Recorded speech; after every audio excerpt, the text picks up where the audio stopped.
Baik, selamat sore. Terima kasih.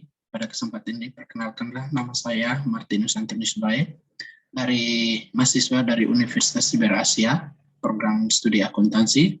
Pada kesempatan ini saya ingin menjelaskan tentang tugas saya, yakni mengenai laporan keuangan.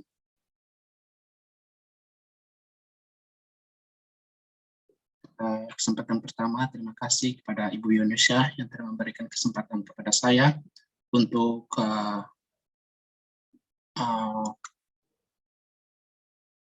memperbolehkan untuk melanjutkan atau submit kembali tugas saya yang belum sempat saya kumpul pada pada sebelumnya.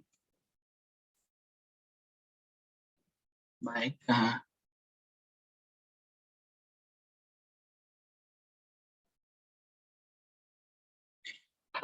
laporan keuangan merupakan salah satu sumber informasi mengenai kondisi dan kinerja suatu perusahaan bagi pihak eksternal, di mana laporan keuangan merupakan bagian dari proses pelaporan keuangan yang terdiri dari laporan laba rugi, laporan perubahan modal, dan laporan posisi keuangan. Hasil dari proses akuntansi yang dapat digunakan sebagai alat komunikasi antara data keuangan atau aktivitas suatu perusahaan dengan pihak-pihak yang berkepentingan dengan data atau aktivitas perusahaan tersebut pada dasarnya adalah merupakan suatu laporan keuangan, di mana laporan ini sangat perlu untuk mengetahui kondisi keuangan perusahaan. Laba menjadi parameter umum bagi pihak manajemen dan pihak eksternal untuk menilai kinerja suatu perusahaan. Informasi laba ini dapat mempengaruhi investor, kreditur, dan pihak lainnya dalam membuat keputusan ekonomi. Maka dari itu perusahaan berusaha untuk mencapai target laba yang sebesar-besarnya. Tindakan juga dikenal istilah manajemen laba.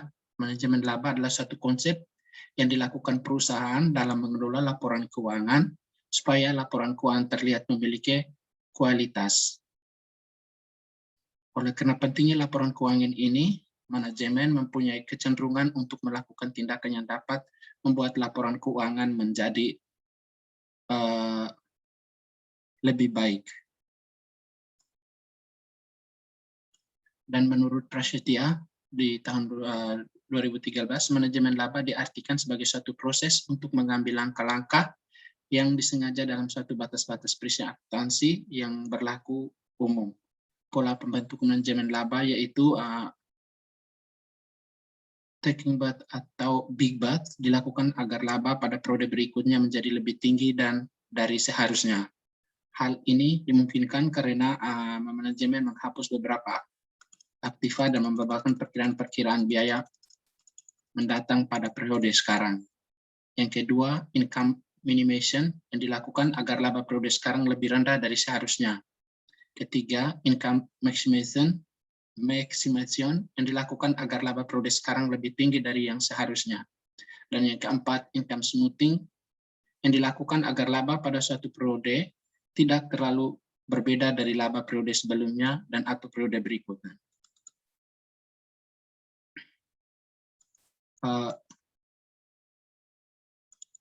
Manajemen laba merupakan topik yang telah banyak mendapat perhatian dalam penelitian akuntansi, namun kebanyakan peneliti manajemen laba terdahulu hanya memfokus pada teknik manajemen laba berbasis akrual.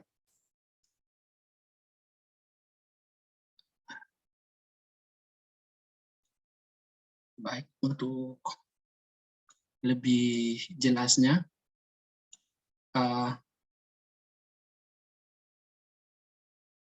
dan yang tahap berikut itu likuiditas menunjukkan bahwa perusahaan mampu untuk memenuhi kewajiban finansialnya dalam jangka pendek menggunakan dana lancar yang tersedia. Namun apabila likuiditas perusahaan terlalu besar, maka perusahaan tersebut berarti tidak mampu mengelola aktiva lancarnya semaksimal mungkin, sehingga kinerja keuangan menjadi kurang baik dan kemungkinan ada manipulasi laba untuk mempercantik informasi laba. Untuk lebih jelas, saya akan lanjut kepada pembahasan contoh soal. Baik, Yang seperti yang kita ketahui bahwa laporan keuangan itu terdiri dari laporan perubahan, laporan laba rugi, laporan perubahan modal, dan laporan posisi keuangan. Jadi untuk mencapai atau membuat laporan sampai ke titik ini, dibutuhkan proses yang lebih panjang, di mana dari data transaksi-transaksi dimasukkan ke dalam jurnal, dan dari jurnal dibuatlah suatu buku besar, lalu dibuat neraca saldo. Setelah dibuat neraca saldo, terkadang kita membutuhkan adalah jurnal penyesuaian, sehingga kita membuat akun terlebih dahulu jurnal-jurnal penyesuaian. Setelah itu, setelah jurnal penyesuaian dilaporkan, maka kita akan membuat laporan yang berikut, yaitu neraca saldo setelah penyesuaian. Nah, setelah neraca saldo penyesuaian, maka kita akan membahas dulu ke bagian 3 laporan posisi keuangan, yaitu laporan laba rugi, laporan perubahan modal, dan laporan posisi keuangan. Nah, di dalam akun-akun apa saja yang masuk di dalam laporan laba rugi? Yang masuk di dalam laporan laba rugi yaitu akun-akun nominal. Akun nominal itu biasanya itu yang kita masuk ke pendapatan dan penjualan, pendapatan atau penjualan dan beban. Akun nominal tidak memiliki saldo karena sudah dipindahkan ke modal. Akun nominal tersebut dengan akun tertutup, maka dari itu akun ini disebut juga akun sementara. Seperti contoh yaitu pendapatan biaya-biaya. Sedangkan akun yang dimasukkan ke dalam akun perubahan modal adalah akun-akun real, yaitu ini akun-akun real itu yang dimasukkan ke dalam laporan keuangan, di mana akun-akun ini saldo-saldonya akan dipindahkan ke prodi akuntansi berikutnya. Yang dimasukkan ke dalam akun real itu akun neraca, yaitu aktiva, utang, dan modal. Akun real disebut akun terbuka atau akun permanen karena akun real memiliki saldo yang akan dibuka kembali untuk tahun berikutnya. Oke, baik. Seperti yang kita lihat di sini pada laporan laba rugi, di dalam PT ABC, laporan laba rugi, total pendapatan dalam suatu proses akuntansi, satu periode akuntansi sebesar 37.900.000. Di dalam mencapai pendapatan, ada biaya-biaya yang dikeluarkan, yaitu beban gaji sebesar 2.500.000, beban utilitas, dan semua beban-beban kita totalkan. Sehingga untuk mengetahui laba atau rugi dalam suatu prodi akuntansi, diketahui itu pendapatan dikurangi biaya-biaya. Sehingga dari total 37.900.000 dikurangi dengan total biaya 17.325.000 akan menghasilkan sebesar nilai 20.575.000. Dari saldo ini kita mengetahui bahwa kita mendapat laba. Mengapa? Karena pendapatan lebih besar dari biaya-biaya. Jika seandainya dalam suatu perusahaan biaya melebihi dari total pendapatan, maka perusahaan itu mengalami kerugian. Jadi diingatkan sekali lagi, yang masukkan ke dalam akun-akun yang ada pada akun laporan laba rugi yaitu akun nominal, yaitu akun tutup yang mana saldonya itu akan habis dan saldo labanya akan dipindahkan kepada laporan neraca. Dan yang kedua, laporan perubahan modal. Untuk ketahui bahwa laporan perubahan modal dengan rumus itu modal awal ditambah dikurangin prive ditambah laba akan mengetahui modal akhir. Seumpama modal awal perusahaan PT ABC 100 juta dan prive-nya 8 juta. Prive ini apa? Yaitu prive itu pengambilan uang perusahaan oleh pemilik perusahaan untuk kepentingan pribadi, itu dikategorikan prive. Dan pada laporan laba rugi diketahui bahwa perusahaan PT ABC mengalami laba, sehingga modal awal dikurangin prive ditambah laba, maka modal akhir PT ABC sebesar Rp112.575. Nah, bagaimana seandainya perusahaan itu mengalami kerugian atau rugi?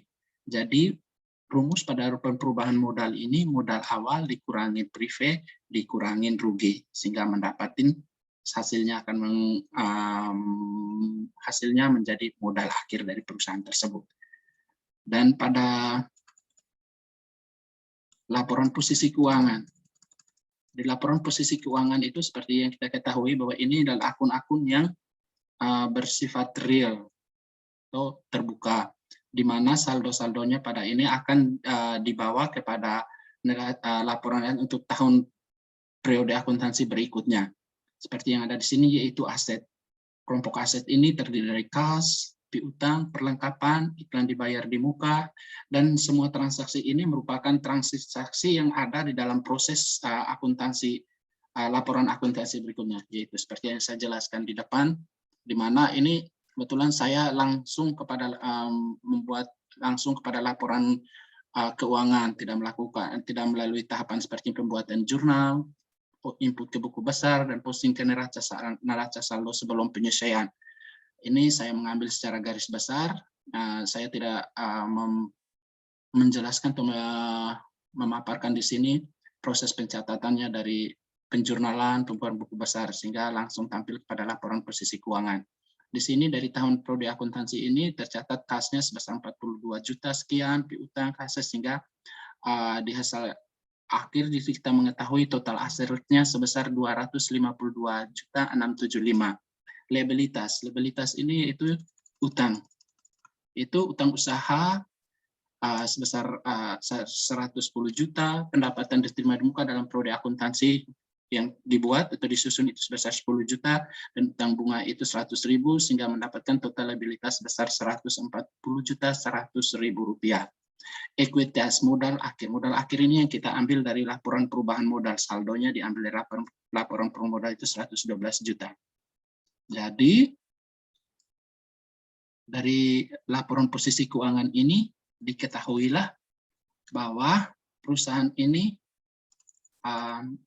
pada akhir periode akuntansi itu total asetnya sebesar 252.675, liabilitasnya sebesar 140.100.000 rupiah, dan total ekuitasnya sebesar 112.575, sehingga total aset sama dengan liabilitas atau ekuitas, yang dimana seperti yang kita ketahui persamaan dasar akuntansi yaitu aktiva sama dengan pasiva, di mana di dalam kelompok pasiva itu terdapat dua akut, yaitu liabilitas dan ekuitas. Mungkin penjelasan saya sekian saja. Untuk kesimpulan, mengapa begitu penting membuat satu laporan keuangan? Laporan keuangan merupakan gambaran atau hasil dari semua aktivitas ekonomi yang dilakukan perusahaan guna mendapat laba sebesar-besarnya yang disajikan pada akhir periode, yang terdiri dari neraca, laporan laba rugi, dan laporan posisi keuangan. Pembuatan penyajian laporan keuangan bertujuan untuk menyediakan informasi mengenai posisi keuangan perusahaan dan kinerja keuangan masa lalu yang bisa digunakan untuk memprediksi keadaan keuangan di masa yang akan datang untuk memenuhi kebutuhan pihak-pihak yang berkepentingan terhadap kondisi perusahaan tersebut, yaitu antara lain seperti manajer, kreditur, dan pihak-pihak lainnya.